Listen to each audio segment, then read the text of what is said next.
Urdu ocean کے معزز ناظرین السلام علیکم۔ ویڈیو شروع کرنے سے پہلے آپ سے گزارش ہے کہ ہمارے چینل کو سبسکرائب کر دیجئے تاکہ آنے والی ہر نئی ویڈیو آپ تک پہنچ سکے۔ شکریہ۔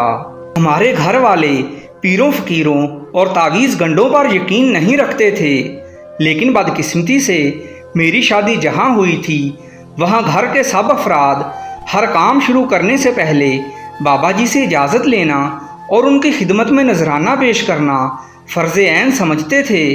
میری ساس ہر جمعرات کو باقاعدگی سے ایک دربار پر جاتی تھی۔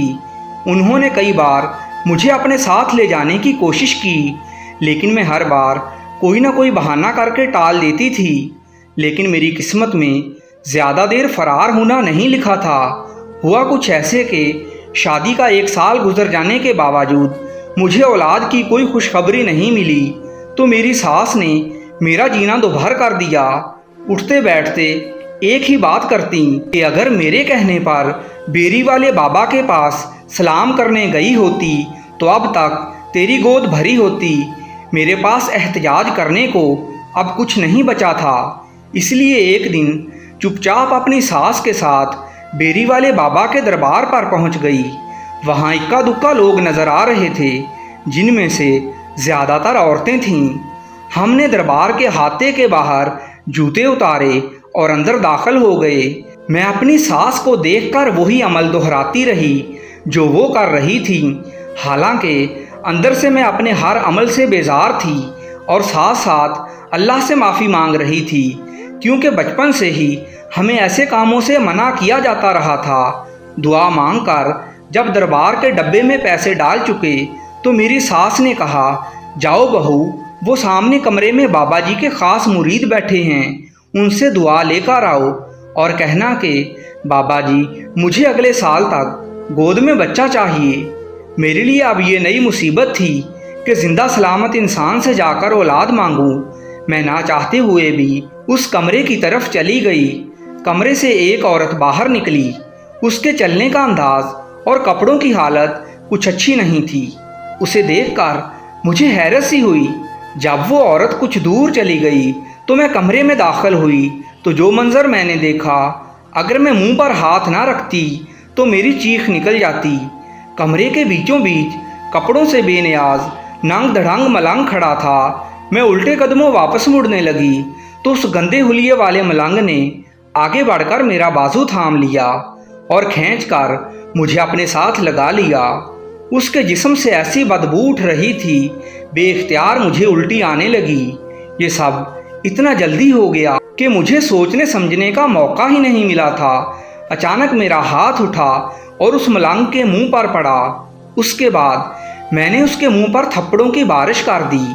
اس کو مجھ سے ایسے رویے کی توقع نہیں تھی، کیونکہ اس کے پاس وہی عورتیں جاتی تھیں جو ضرورت مند ہوتی تھیں اور اپنی مرضی سے جاتی تھیں۔ اس ملنگ نما حیوان کو کیا معلوم تھا کہ میری تربیت میں یہ سب شامل ہی نہیں تھا۔ میں تو ساس کے طعنوں سے بچنے کے لیے ادھر آ نکلی تھی۔ اگلے ہی لمحے میں واپس مڑی اور اس حیوان کو کمرے میں حیران پریشان کھڑا چھوڑ کر بجلی کی تیزی سے باہر جانے لگی۔ مگر یہ کیا، میرے پیچھے کسی نے دروازہ باہر سے بند کر دیا تھا۔ مجھے چکر سے آنے لگے، میں بری طرح پھنس چکی تھی۔ وہ حیوان نما ملنگ مجھے دیکھ کر شیطانی طریقے سے مسکرایا اور کہنے لگا، نہ لڑکی نہ، بچہ لیے بنا تم اس کمرے سے باہر کیسے جا سکتی ہو؟ تمام راستے بند دیکھ کر میں نے دل میں اللہ سے دعا کی کہ میری پہلی اور آخری غلطی جان کر مجھے معاف کر دے اور اس شیطان سے میری عزت محفوظ رکھ لے۔ آئندہ میں کبھی ایسی جگہ جانے کی غلطی نہیں کروں گی۔ مجھے کمرے میں ایک ڈنڈا پڑا نظر آیا جس سے وہ بھنگ گھوٹنے کا کام لیتا ہوگا۔ مجھے لگا کہ یہ آخری موقع ہے عزت بچانے کا۔ میں نے اچانک وہ ڈنڈا اٹھایا اور تیزی سے گھما کر اس کے سر پر دے مارا۔ وہ شیطان موقع پر ہی بے ہوش ہو کر گر گیا۔ میں نے وہیں کمرے میں بیٹھ کر رونا شروع کر دیا۔ جب دل کا غبار ہلکا ہوا تو میں نے اندر سے دروازہ بجانا شروع کر دیا۔ تھوڑی دیر بعد دروازہ کھلا تو باہر میری ساس کھڑی مسکرا رہی تھی۔ کہنے لگی، ہاں بہو ہو گیا کام؟ میں نے بھی مسکرا کر کہا، ہاں جی کام مکمل ہو گیا ہے۔ وہ خوشی خوشی مجھے لے کر گھر آ گئی۔ کچھ مہینوں بعد اللہ نے میری لاج رکھی اور مجھے اولاد کی خوشخبری ملی تو میری ساس کہنے لگی، دیکھا پھر بابا جی کی کرامت۔ پھر جب میرے ہاں بچہ پیدا ہوا تو میری ساس نذرانہ دینے دربار پر گئی تو واپس آ کر کہنے لگی کہ بہو ایک بات بتاؤں، جس بابا جی کی وجہ سے تمہیں اولاد ملی تھی وہ بابا 1 سال پہلے کا پاگل ہو گیا ہے، کسی کو نہیں پہچانتا، بس ہر وقت دربار پر پڑا سویا رہتا ہے۔ ساس کی بات سن کر میں نے دل میں کہا کہ یہ بھی کرامت ہے مگر میرے ڈنڈے کی۔